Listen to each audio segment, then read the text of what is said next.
Welcome to AskPsychSessions with Marianne Lloyd, where we ask some of the best teachers we know questions from you, our audience. If you have a question or an idea for a conversation, please visit bit.ly/AskPsychSessions. That's bit.ly/AskPsychSessions. All one word, all lowercase. And here's our next question. Thanks for joining us today. Our guest is Priti Shah from the University of Michigan. Thanks for taking the time to chat today, Priti. I'm happy to be here. Thank you. So I thought we could talk about two things today, and to set some context, can you tell the listeners a little bit about what your job at Michigan is like? What are you teaching? Who's in your laboratory, and what you research, please? Sure. So I am a cognitive and educational psychologist at the University of Michigan. I'm a faculty member, and I'm currently teaching an undergraduate course in educational psychology with about 150 students, and it's online and synchronous. And then I have a lab of both cognitive psychology graduate students and educational psychology grad students, and several undergrads, both 2 students doing honors theses and a bunch of undergraduate research assistants who are working in the lab right now. And we do research on applied cognitive psychology, primarily applied to educational contexts. And some of our work right now is scientific reasoning in adolescents. So we study scientific reasoning in middle and high school students and their understanding of evidence in the context of media reports of science evidence. And then we also have a line of research on children with ADHD and executive functions and attention, and some related projects. I'm sure more projects will pop into my mind as we go along. We have a fairly large line of research right now going on about beliefs about learning, things like mindsets, belief in learning styles, and things like that. Great. Oh, I feel like we could talk for at least half an hour on all of those lines of research, plus teaching a 150-person asynchronous class. So let's start there, just with, as it's October, and this is, I'm guessing you're in about week 6 or so of your semester as well. What are kind of your top, maybe 3 tips for people that are trying to teach a larger synchronous class for creating some sense of just like cohesion and community, maybe what's going well, or where have you had to make changes? I'm sure. So one of the things that I think is going well is the synchronous element. So I was really surprised by this. I started off thinking, well, I will have asynchronous lectures, and then during class we'll have either discussions or guest participants, ask for people to ask questions, ask the expert type of context. But the students really clamored for they did not want to listen to lectures online. They had to do that all day long, asynchronously, and they preferred the interactive lectures in which I asked them a lot of questions. They asked me a lot of questions. It turns out that the synchronous lectures are very interactive. I've been amazed that they seem more interactive than the typical in-class lecture with 150 students. There's the chat feature allows lots and lots of people to respond to various questions and to ask questions throughout the lecture. And so they seem hungry for actual interaction. Another thing that I've noticed is that I get far more students. I have graduate student instructors in the class, and there are sections, but nonetheless. So normally in a typical semester, I will have a lot of students that undergrads go to office hours. They tend to go to the office hours of the graduate students. And I very rarely get more than a couple per session. But this term, it seems like every office hour that's open, I get between 4 and 12 students coming by out of 150. And I've got several meetings a week with undergrads who also make meetings to talk to me. So I think that they're really engaged and wanting to connect. And that's been wonderful, actually. That that is wonderful, right? To have that, because I can see we're in 150. It feels more like, less like that intimate teaching of, I assume you sometimes teach graduate seminars, that then you feel like you really get to know people. So this sounds like you're getting to know some of those students as well. And are you doing Zoom or Teams or WebEx or whatever your platform is, office hours, and they just pop in? I would like to hear a little bit about the logistics, because I've heard lots of models of how people are handling doing office hours. So yeah, I'm using Zoom, and I have these office hours that are pre-scheduled, and those office hours, everyone just is together and chatting as a group. And then if someone wants to talk to me one-on-one, I usually schedule a separate time for them, because so many people were stopping in, and I didn't want to have people waiting in the waiting room for long periods of time while I was talking to one person and the next. And that has been working pretty well. I was hoping that I would do some in-person office hours, but it just didn't feel like it was worth the potential risks, and the likelihood of people coming. So I decided not to do that.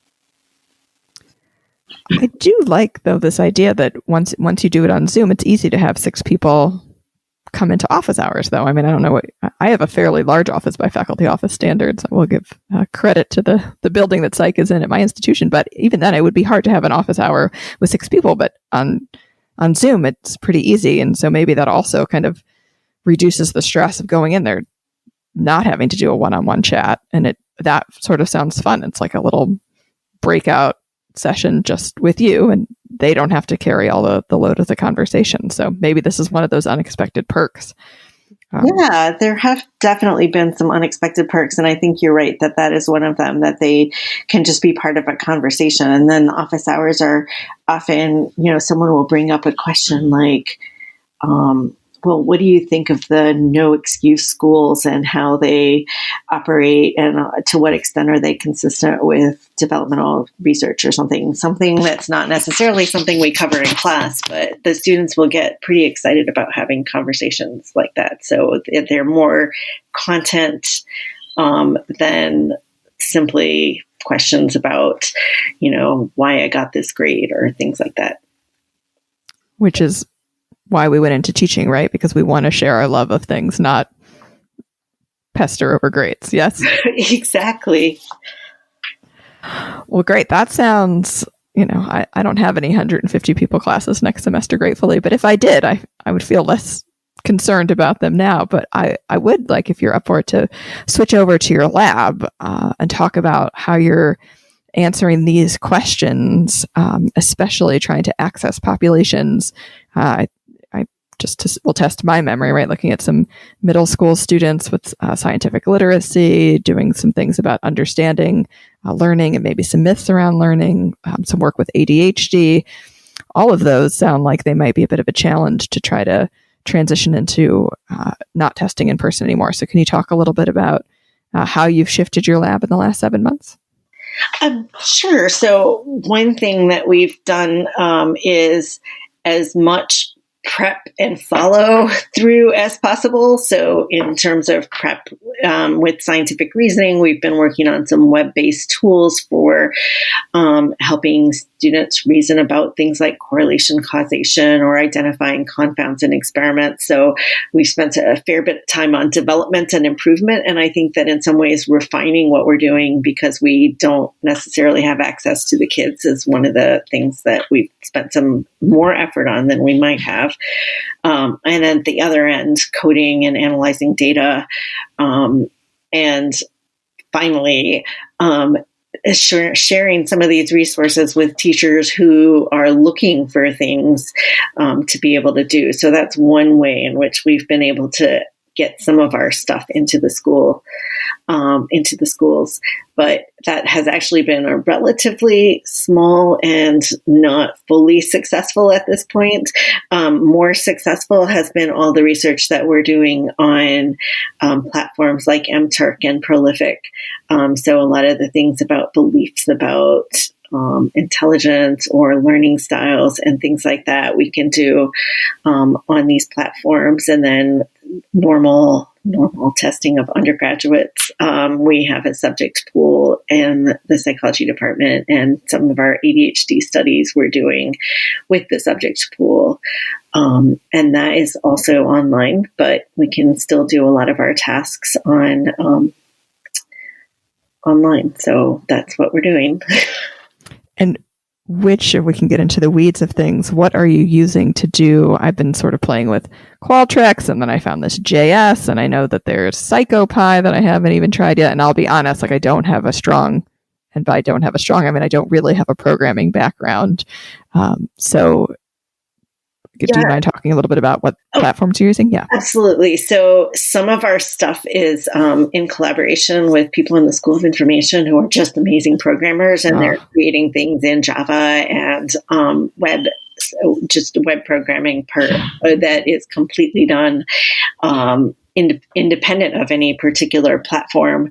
And then some of our work is done in Qualtrics, and Qualtrics is super amazing. We can do quite a bit more than we realized we could do it with Qualtrics. So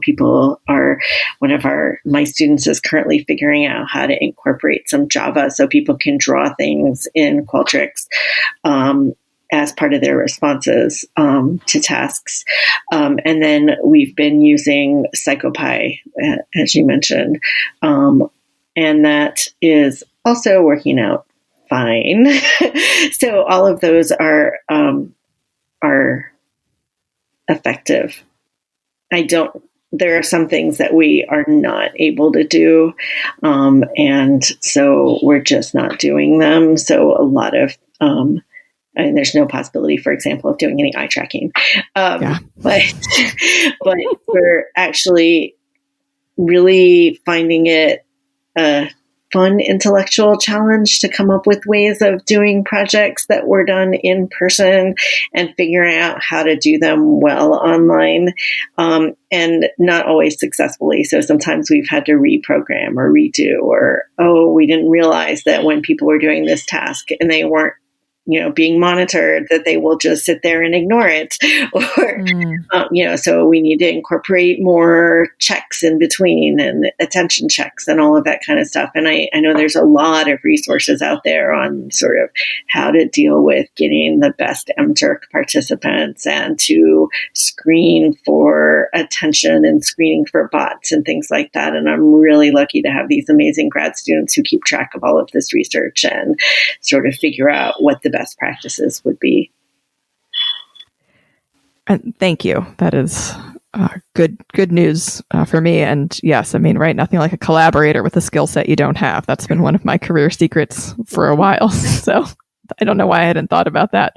And I'm not going to let my grad student know that she could probably program Qualtrics to do drawing. We're going to stick with our backup plan instead, so that she can graduate on time. But that's good to know for future students.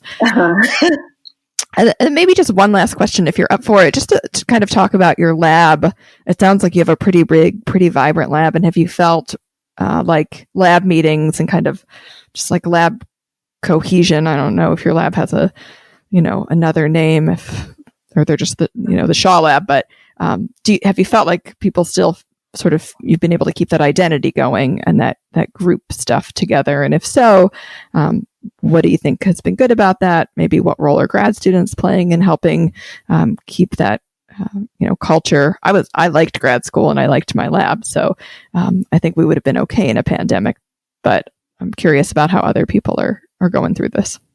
Yeah, I think we've all been so busy and overwhelmed that we've spent less time on things that we might have spent on when we were in person. So normally our lab does things like, go to an apple orchard in the fall or come over to my house for brunch. And most of that can't happen anymore. We've tried to do a little bit of outdoor stuff, but people are also physically scattered a little bit more. So there are some things that we're doing. The lab meetings are great. I think part of what we did was start a bunch of new projects that were team projects at the very beginning. And I think that was really helpful to just keep everyone engaged and excited about working together. And then I have to say, though, that I really wonder what's going to happen as winter comes and we can't meet ever outdoors, or, I've had some students over in the backyard and all that kind of stuff. But I think having some lab meetings that are focused on things like how people are doing, and some lab meetings focused on things like discussing articles and that type of thing has also been helpful, because it gives people a chance to just kind of touch base and get to know each other a little bit, especially having a new student in the lab this semester. I especially feel like it's been probably hard for her, I'm going to guess, just to get to know people in the lab and to be part of a community. I know that the psychology department and the cognitive area in particular has been pretty good about, so the grad students have gotten together on their own in parks and all of that kind of stuff. And I think all of that has helped. That all sounds good and practical and reasonable. So I appreciate those thoughts as I try to keep my lab also feeling a little bit cohesive. Those are some good ideas. And yeah, I'll think of that first year grad student. Wow. That I was feeling nostalgic for grad school until you brought up that, thinking about transitioning at this time. Well, thank you so much for your time. These are helpful tips for teaching and researching at this time. And thanks for joining us. Well, thank you very much for having me. It was nice talking to you.